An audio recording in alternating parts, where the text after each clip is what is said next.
जय हिंद साथियों। Skyler matric tutorial के यूट्यूब चैनल में आप सभी का स्वागत है। दोस्तों, जैसा कि पिछले वीडियो में संस्कृत वाले वीडियो में आप लोगों से हम वादा किए थे कि इसके बाद आपका अगला वीडियो आने वाला है विज्ञान का क्लास 9th के। तो यदि आपने संस्कृत का वीडियो नहीं देखा है तो वीडियो को देख लीजिए। इस वीडियो में आपका उस वीडियो का जो लिंक है डिस्क्रिप्शन में डाल देंगे, आप लोग वहां से देख सकते हैं। तो चलिए, आज की इस वीडियो में हम लोग 50 क्वेश्चन को देखेंगे। बायोलॉजी का है, क्लास 9th के है। केवल इसे आप 9th ही ना समझे, बल्कि बहुत सारे कॉम्पिटिटिव एग्जाम्स में इनसे क्वेश्चन पूछा जाता है। एक बार आप क्वेश्चन को शुरू से लेकर अंत तक देखिए, फिर उसके बाद आप कमेंट बॉक्स के माध्यम से बता सकते हैं कि ये जो मैं बात बोला हूँ वो गलत है या सही है। तो चलिए वीडियो को स्टार्ट करते हैं। और यदि आपने अभी तक हमारे चैनल को सब्सक्राइब नहीं किए हैं तो प्लीज़ आप लोगों से रिक्वेस्ट है कि आप चैनल को सब्सक्राइब कर लें और बेल आइकन को प्रेस कर लें, ताकि जितने भी वीडियो है आप तक जल्दी से जल्दी नोटिफिकेशन पहुंच सके। और एक बात और कहना चाहूँगा कि एक शेयर तो ज़रूर कर दीजिएगा।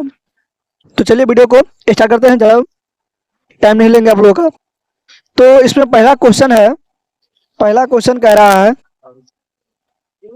कि प्याज की झिल्ली में दिखने वाली कोशिका, प्याज की झिल्ली में दिखने वाली जो कोशिका है किस प्रकार की होती है? तो प्याज की झिल्ली में दिखने वाली जो कोशिका है वह आयताकार होती है। कैसी होती है? आयताकार होती है।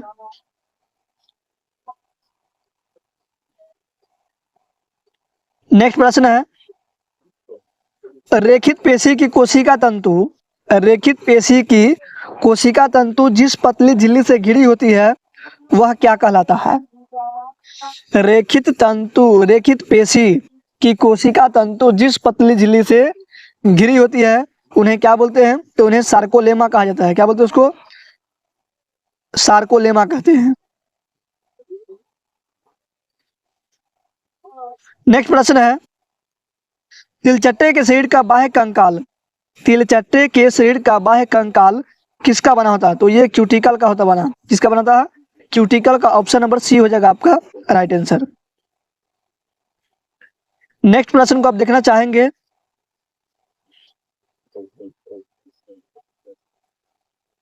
तिलचट्टे के सिरे में पाए जाने वाले संवेदी अंग कौन सा है? तो इनमें तिलचट्टे के शरीर में पाए जाने वाले संवेदी अंग है वह, उनमें एक से अधिक अंग होते हैं। इसमें एंटीना भी नहीं होता है, संयुक्त नेत्र तंत्र भी नहीं होता है, मुखांग होता है। तो इसमें क्या हो जाएगा? ऑल ऑफ दीज हो जाएगा। ऑप्शन नंबर डी हो जाएगा।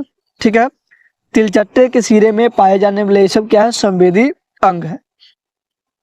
नेक्स्ट प्रश्न है, 5वां सवाल, मानव शरीर का सबसे बड़ी कोशिका कौन सी है? ये क्वेश्चन जो है वह काफी वीवीआई क्वेश्चन है कि मानव शरीर की सबसे बड़ी कोशिका कौन सी है। तो बता दें कि मानव शरीर की जो सबसे बड़ी कोशिका है वह तंत्रिका कोशिका है।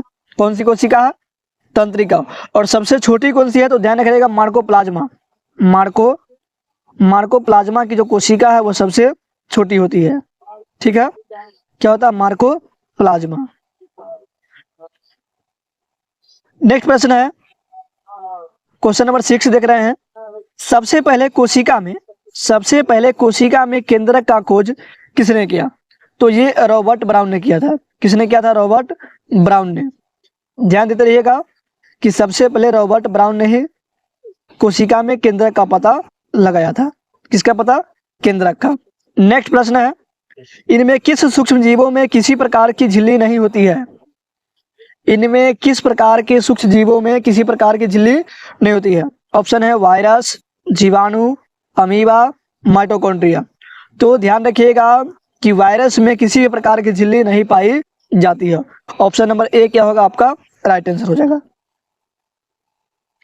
नेक्स्ट प्रश्न है, वसा एवं कोलेस्ट्रॉल संश्लेषण में कौन सा भाग सहायता करती है? ठीक है, इनमें कौन भाग लेती है वसा एवं कोलेस्ट्रॉल के बनने में? RER, SER, गोल्जी काय, लाइसोसोम।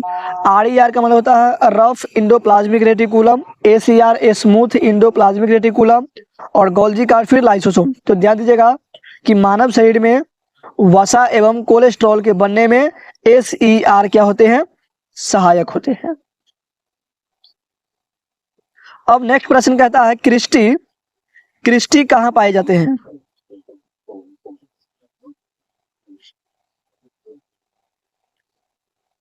क्रिस्टी कहाँ पाया जाता है? ध्यान दीजिएगा कि क्रिस्टी जो है वह माइटोकॉन्ड्रिया में पाया जाता है। क्रिस्टी कहाँ पाए जाते हैं? माइटोकॉन्ड्रिया। नेक्स्ट है क्लोरोप्लास्ट के भीतर पाए जाने वाले तरलयुक्त गुहा को क्या कहा जाता है? ध्यान रखिएगा, क्लोरोप्लास्ट के भीतर पाए जाने वाले तरलयुक्त गुहा को स्ट्रोमा कहा जाता है। क्या बोलते हैं उसको? स्ट्रोमा कहते हैं। नेक्स्ट प्रश्न है प्रोकैरियोटिक कोशिकाओं में पाए जाने वाले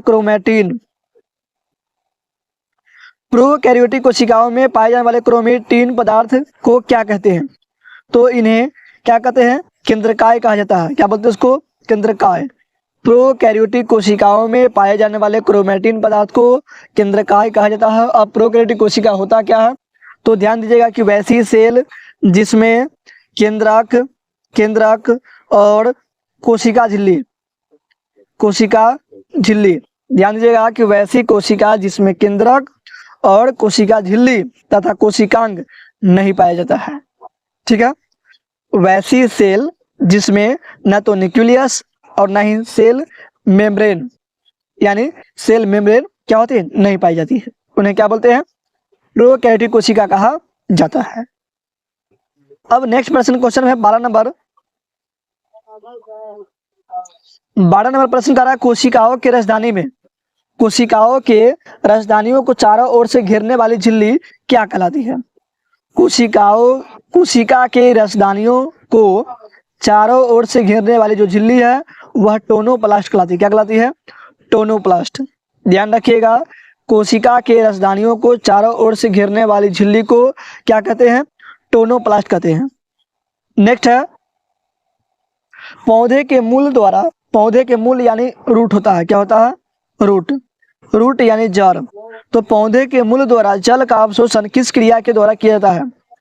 तो एक होता है प्रासरण, एक होता है विसरण। तो ध्यान दीजिएगा, विसरण क्रिया के द्वारा क्या करते हैं पौधे? गैसों का विनिमय करते हैं। क्या करते हैं? गैसों का विनिमय। अब विनिमय का अर्थ होता क्या है? लेन देन। लेकिन क्वेश्चन यहाँ पे करा कि पौधे के मूल द्वारा जल का अवशोषण किस क्रिया से होता है? तो ये प्रासरण के द्वारा होता है। किससे होता है? प्रासरण के द्वारा। अब अगला प्रश्न है किस कोशिकांग को प्रोटीन की फैक्ट्री कहा जाता है? ध्यान रखिएगा, किस कोशिकांग, ये सभी क्या है? कोशिका का अंग है। तो कोशिकांग यानी प्रोटीन की फैक्ट्री जो है वह राइबोसोम को कहा जाता है।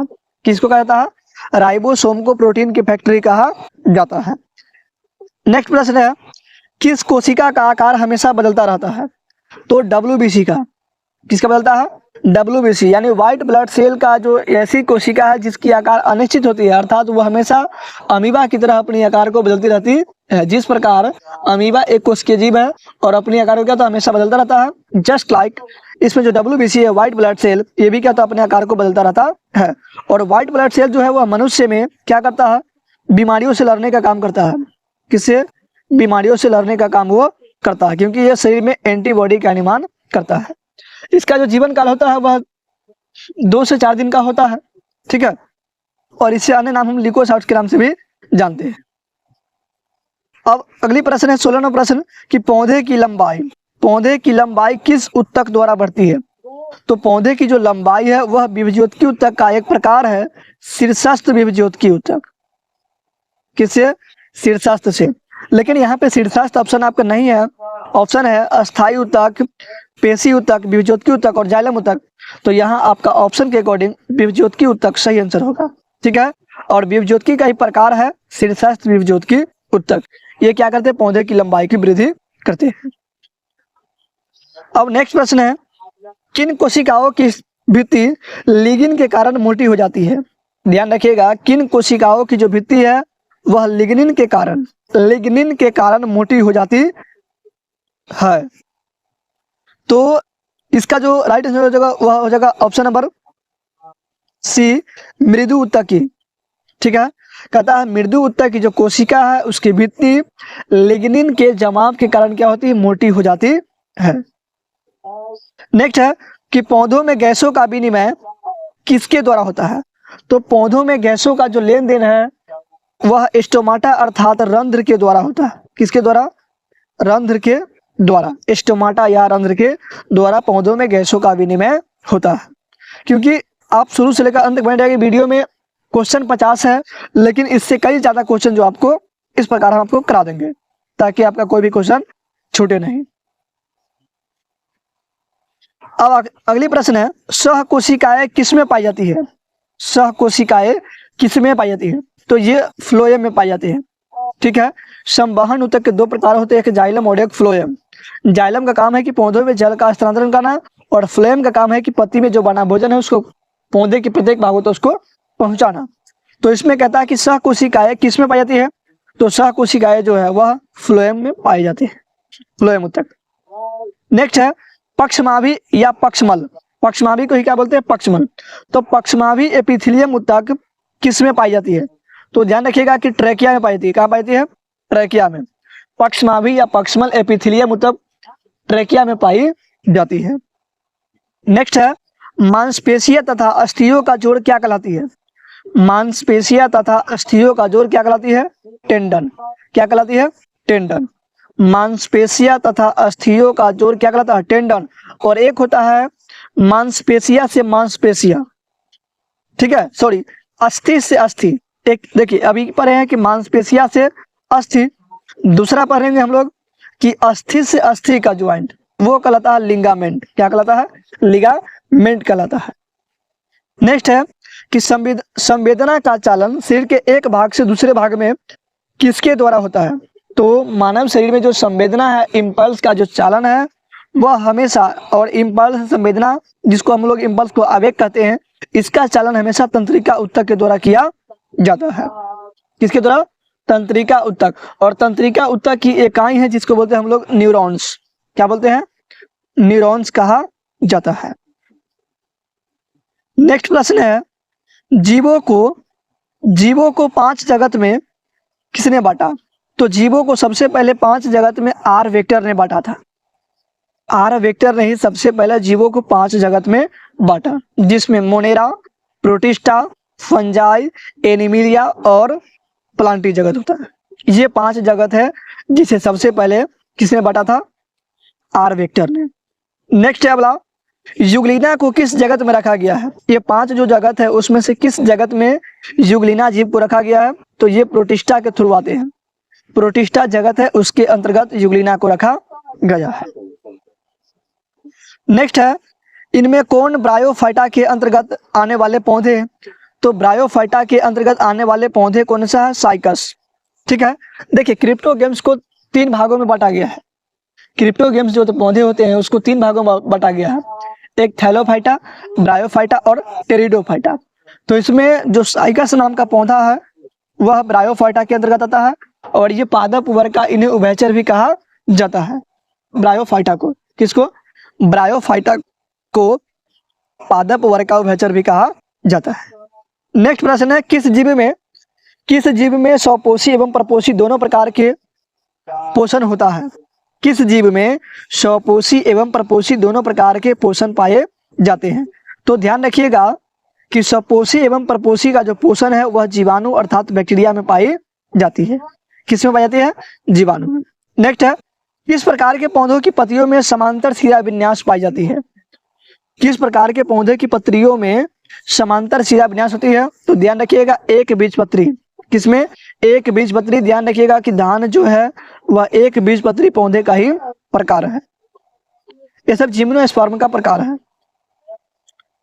नेक्स्ट है निम्न में कौन शीतरक्तीय प्राणी है। निम्न में कौन शीतरक्तीय प्राणी है। तो इसका क्या होगा, राइट आंसर मेढक है। क्या है, मेढक जो है जिसका शीतरक्तीय प्राणी है। नेक्स्ट है टॉर्सन नामक प्रक्रिया के कारण किसका शरीर असममित हो जाता है। टॉर्सन नामक प्रक्रिया के कारण किस जीव का जो शरीर है वह असममित होती है। तो ध्यान रखिएगा घोंघा का। किसका हो जाता है, घोंघा। घोंघा में एक प्रक्रिया होती है जिसको बोलते हैं टॉर्सन। इस प्रोसेस के द्वारा इनका जीव क्या होगा, इनके जीव का जो शरीर है वह असममित हो जाता है। नेक्स्ट है, जल संवहन नाल तंत्र की उपस्थिति किस संघ के जंतुओं में का लक्षण है, यानी किस संघ के जंतुओं में जल संवहन नाल तंत्र पाए जाते हैं, तो पोडिफेरा संघ में। और आपको पता है कि जंतु जगत को टोटल 10 संघों में बांटा गया है। कितने संघों में? 10 संघों में उसे बांटा गया है। नेक्स्ट प्रश्न है, संक्रमित पेयजल के कारण फैलने वाला रोग कौन सा है? संक्रमित पेयजल यानी जब आप दूषित वाटर को पीजिएगा तो आपको हेपेटाइटिस रोग हो सकता है, टाइफाइड रोग भी हो सकता है। ठीक है, तो इसमें जो दूषित पानी है उसको पीने से कौन सा रोग होता है? टाइफाइड रोग हो जाता है। नेक्स्ट है, बीजों के कठोर आवरण में क्या पाया जाता है? बीजों के कठोर आवरण में क्या पाया जाता है? तो ध्यान रखिएगा, दृढ़ ऊतक। बीजों के कठोर आवरण में पाया जाने वाला क्या है? दृढ़ ऊतक पाया जाता है। और दृढ़ ऊतक के पाए जाने के कारण ही बीज का जो आवरण है वह क्या होता है? हार्ड होता है, यानी कठोर होता है। अब नेक्स्ट प्रश्न है, फ्लोएम ऊतक को यांत्रिक सहायता, फ्लोएम ऊतक को यांत्रिक सहायता कौन प्रदान करते हैं? तो फ्लोएम ऊतक को जो यांत्रिक सहायता है वह फ्लोएम तंतु के द्वारा प्राप्त किया जाता है। किसके द्वारा? फ्लोएम तंतु को। ऑप्शन नंबर डी जो है वह आपका राइट आंसर है।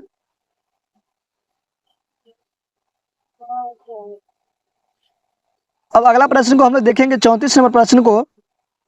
वीडियो में आपको मैं बार बार कहता हूं कि शुरू से लेकर अंत तक वीडियो को देखिएगा, तभी वीडियो आपको समझ में आएगी। और हो सकता है कि थोड़ी लिखावट छोटी है, लेकिन फिर भी आप इसे देखने की प्रयास कीजिएगा, क्योंकि आप जानते ही हैं कि जब तक कोई भी काम हो आप उसको सच्ची लगन और श्रद्धा के साथ नहीं करेंगे तब तक आप उसमें 100% जो है अचीव नहीं कर सकते। तो चलिए अगला प्रश्न को हम लोग देखते हैं।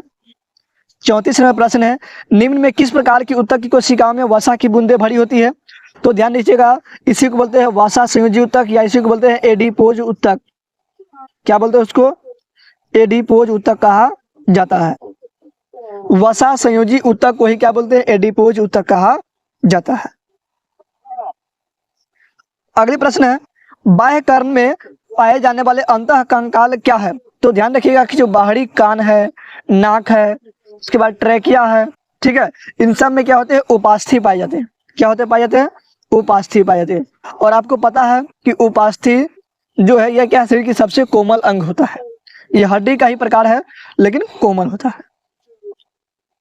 अगली प्रश्न है, नेत्र की आइरिस में पाए जाने वाले पेशी क्या है? तो ध्यान रखिएगा, पेशी ऊतक को 3 भागों में बांटा गया है, एक रेखित, अरेखित और हृदय पेशी। जो मांसल रचना है हम लोग का, जो हट है, उनकी जो कंस्ट्रक्शन है वह हृदय पेशी ऊतक का बना होता है। किसका बनता है?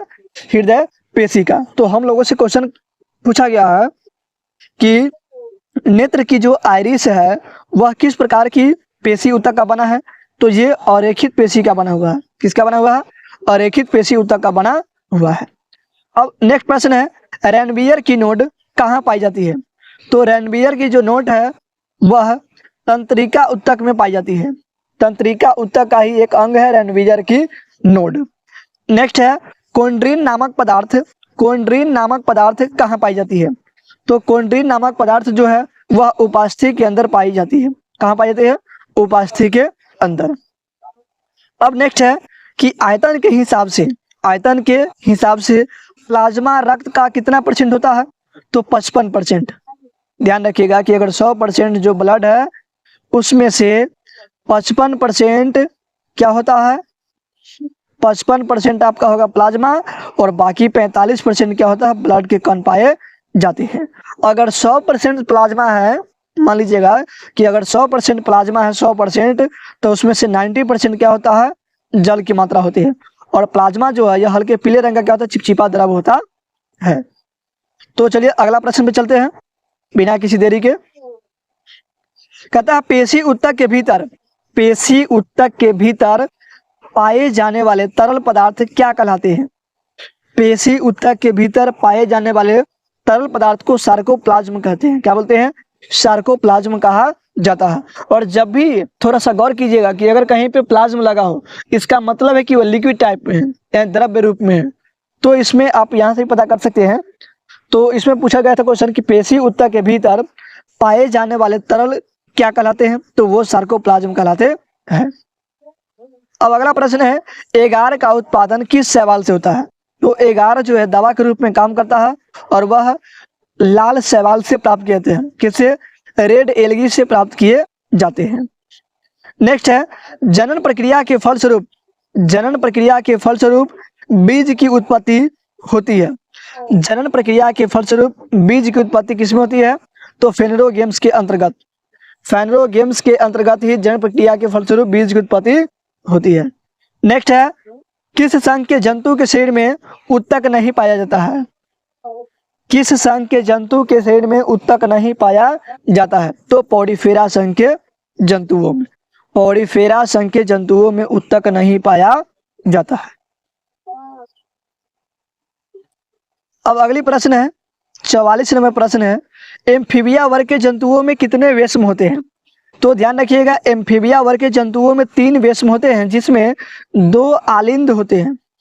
क्या होते हैं, 2 आलिंद और 1 नीलाय होता है, एक क्या होता है, नीलाय होता है। इसके बाद जो पीसीज होते हैं यानी मछली होते हैं, उसके वेश्म में, उसके हृदय में 2 वेश्म होते हैं। कितना होता है, 2 होता है।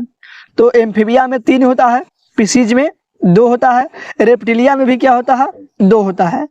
रेप्टिलिया में भी क्या होता है, 3 होता है, लेकिन इसमें एक एक्सेप्शन है, मगरमच्छ, जिसके हृदय में 4 वेश्म होता है। ठीक है, तो अगर क्वेश्चन पूछा जाएगा कि बताओ भाई मगरमच्छ के हृदय में कितने वेश्म होते हैं, तो आप ध्यान रखिएगा 4 होता है। कितना होता है, 4। लेकिन जो मगरमच्छ है वह रेप्टिलिया वर्ग के अंतर्गत ही आते हैं, क्योंकि ये सब क्या है, रेंग कर चलने वाले प्राणी हैं, जैसे कछुआ भी इसी वर्ग के अंतर्गत है। और पीसीज में जितने भी मछली है वह आते हैं, जैसे स्टिंग रे, ठीक है, इलेक्ट्रिक रे, ये सब मछली का प्रकार है। समुद्री घोड़ा, उसके बाद रोहू, कतला, ये सभी क्या मछली का प्रकार है। और एम्फीबिया में क्या आता है, मेढक, टोड, ये सब क्या आता है एम्फीबिया में। उसके बाद एवीज वर्ग है, उसके भी हृदय में 4 वेश्म होता है, और एवीज में केवल पक्षी को रखा गया है। और अगला है अस्तनी वर्ग, जिसको हम लोग मैमिलिया वर्ग भी कहते हैं, इसके भी हृदय में 4 वेश्म होता है। तो आई होप कि आप लोग समझ रहे होंगे, और यदि वीडियो पसंद आता है वीडियो को लाइक जरूर कीजिएगा। अब नेक्स्ट क्वेश्चन है, अगला क्वेश्चन वही आ गया कि समुद्री घोड़ा किस वर्ग का सदस्य है, तो समुद्री घोड़ा जो है वह पीसीज वर्ग के अंतर्गत है, यानी पीसीज यानी मत्स्य, पीसीज का क्या होता है, मत्स्य। और मछलियों का पालन करना ही क्या कहलाता है, पीसी कल्चर कहलाता है। नेक्स्ट है, इनमें कौन नियत तापी जंतु है, तो मेढक जो है इसमें क्या होते हैं, नियत तापी जंतु के थ्रू आते हैं। नेक्स्ट है, प्रोटोप्लाज्म सिद्धांत किसने दिया था, तो प्रोटोप्लाज्म जो थ्योरी है यानी जीव द्रव्य का जो सिद्धांत है वह दिया था मैक्स शुल्ज ने। किसने दिया था, मैक्स शुल्ज ने ही प्रोटोप्लाज्म थ्योरी को दिया था। नेक्स्ट है, भोजन में लौह खनिज की कमी से कौन सी रोग होती है, तो भोजन में यदि लौह की मात्रा क्या होगी, कमी हो जाएगी, तो वहां से एनीमिया रोग होता है। कौन सा रोग होता है, एनीमिया, और ये रक्त में होता है लौह की कमी से। नेक्स्ट है, अमीबीय पेचिस निम्नलिखित में किस प्रकार के रोगाणु के कारण होता है, तो अमीबीय जो पेचिस है वह प्रोटोजोआ के कारण होता है। अमीबीय पेचिस एक रोग है जो प्रोटोजोआ रोगाणु कारण उत्पन्न होते हैं। नेक्स्ट प्रश्न है, वीडियो का आखिरी प्रश्न है दोस्तों। आई होप कि आप लोग के लिए जो क्वेश्चन है वह काफी इंपोर्टेंट है, और आपसे एक ही उम्मीद है कि आप यदि चैनल पे नए हैं चैनल को सब्सक्राइब करके बेल आइकन को प्रेस कर ले और वीडियो को दोस्तों तक जरूर शेयर करें। नेक्स्ट है, निम्न में से किस रोगाणु पर एंटीबायोटिक औषधि का कोई प्रभाव नहीं पड़ता है, तो ध्यान रखिएगा कि वायरस एक ऐसा पदार्थ है, वायरस एक ऐसा माइक्रोबायोलॉजी में सूक्ष्म जीव है जिसपे किसी भी एंटीबॉडी का निर्माण जो है यानी एंटीबॉडी उस पर काम नहीं करता है। तो वायरस ही यानी विषाणु ही एक ऐसा सूक्ष्म जीव है जिसपे किसी भी वायरस का जो प्रकोप है नहीं काम करता है। तो आज के इतना ही, मिलते हैं नेक्स्ट वीडियो में, तब तक के लिए बाय बाय, जय हिंद, जय।